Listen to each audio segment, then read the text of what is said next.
வணக்கம், இது உங்கள் ஏஆர்வி குடில். நான் விஜயலட்சுமி ராஜேஷ். நம்ம சேனல் இது வரைக்கும் சப்ஸ்கிரைப் பண்ணலன்னா மறக்காமல் சப்ஸ்கிரைப் பண்ணிக்கோங்க. பக்கத்தில் இருக்கிற பெல் பட்டனே ப்ரெஸ் பண்ணிக்கோங்க. அப்போ தான் நான் போடுற புது வீடியோஸ்லாம் நோட்டிஃபிகேஷன் வரும். இன்றைக்கி நம்ம ஏஆர்வி குடியில் என்ன ரெசிபி பார்க்க போகிறோன்னா, கருவேப்பிள்ளை பூண்டு வச்சு எப்படி குழம்பு பண்ணுறதாங்க பார்க்க போகிறோம். அதுக்கு என்னென்ன பொருட்கள் தேவைன்னு சொல்லிடுறேன். 2 கைப்பிடி அளவு கருவேப்பிலை எடுத்து அலம்பி வச்சுட்டுருக்கேன். ஒரு பெரிய எலுமிச்சம்பழம் அளவு புளி கரைச்சி எடுத்து வச்சுட்டுருக்கேன். அதுலேயே மஞ்சத்தூளும் கட்டி பெருங்காயம் போட்டிருக்கேன்.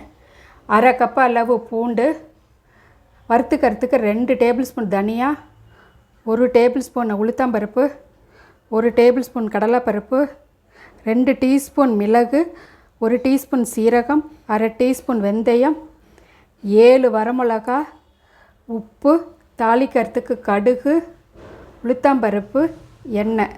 இதாங்க இதுக்கு தேவையான பொருட்கள்.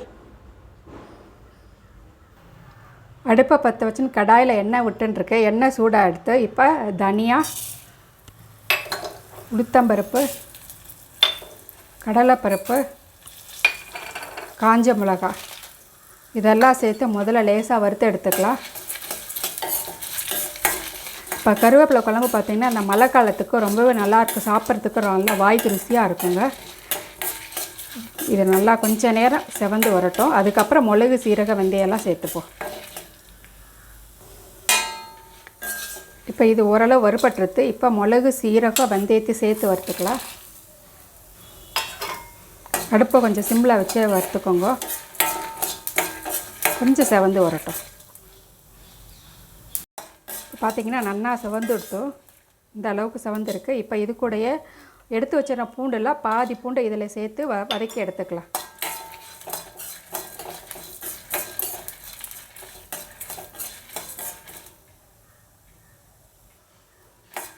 இப்போ இந்த அளவுக்கு வதங்கி எடுத்து இப்போ இதை ஒரு தட்டில் கொட்டி ஆற வச்சுக்கலாம்.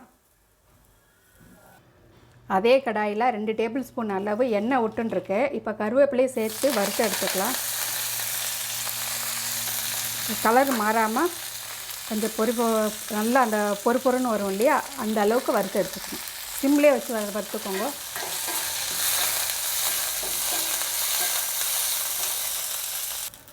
இப்போ கருவேப்பிலை நல்லா வதங்கெடுத்து இது கூடயே ஒரே 1 கைப்பிடி அளவு கொத்தமல்லி சேர்த்துக்கோங்க.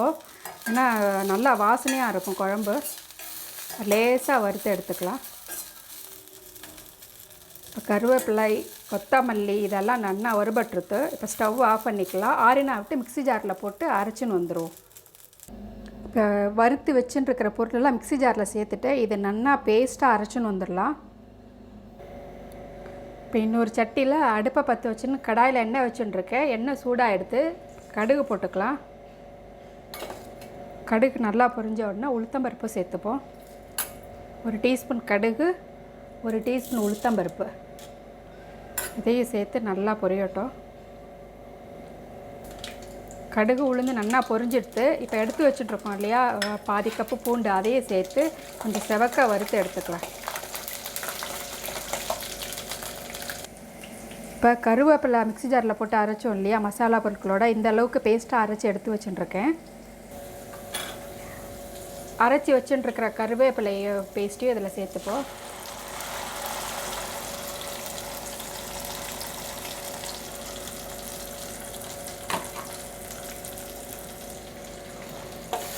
நல்லா கலந்து விட்டுக்கலாம்.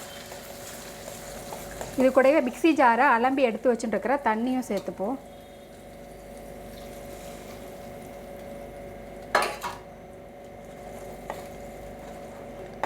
நல்லா கொதித்து பச்சை வாசனை எல்லாம் போகட்டும். ஒரு 5 நிமிஷம் போல் கொதிக்கட்டும்.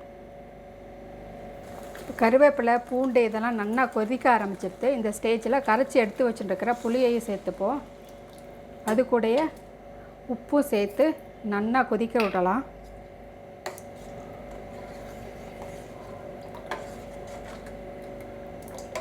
நல்லா கொதித்து வரட்டும். இப்போ நல்லா கொதி வர ஆரம்பிச்சிடுது. இன்னும் ஒரு 2லேருந்து 3 நிமிஷம் வரைக்கும் கொதித்து கொஞ்சம் வத்தட்டும். இப்போ இந்த கருவேப்பிலை குழம்பு நல்லா கொதித்து இந்த அளவு திக்காக ஆயிடுச்சுங்க.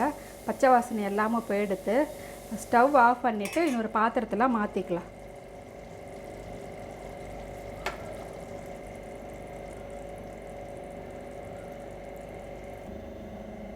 இப்போ சூப்பரான வாய்க்கு நல்லா டேஸ்ட்டான கருவேப்பிலை பூண்டு குழம்பு ரெடி ஆகிடுச்சுங்க. உங்களுக்கு இந்த வீடியோ பிடிச்சிருந்தா மறக்காமல் ஏஆர்வி குடியில் சப்ஸ்கிரைப் பண்ணுங்கள், லைக் பண்ணுங்கள், ஷேர் பண்ணுங்கள். இன்னொரு வீடியோவில் சந்திக்கிறேன். பாய்.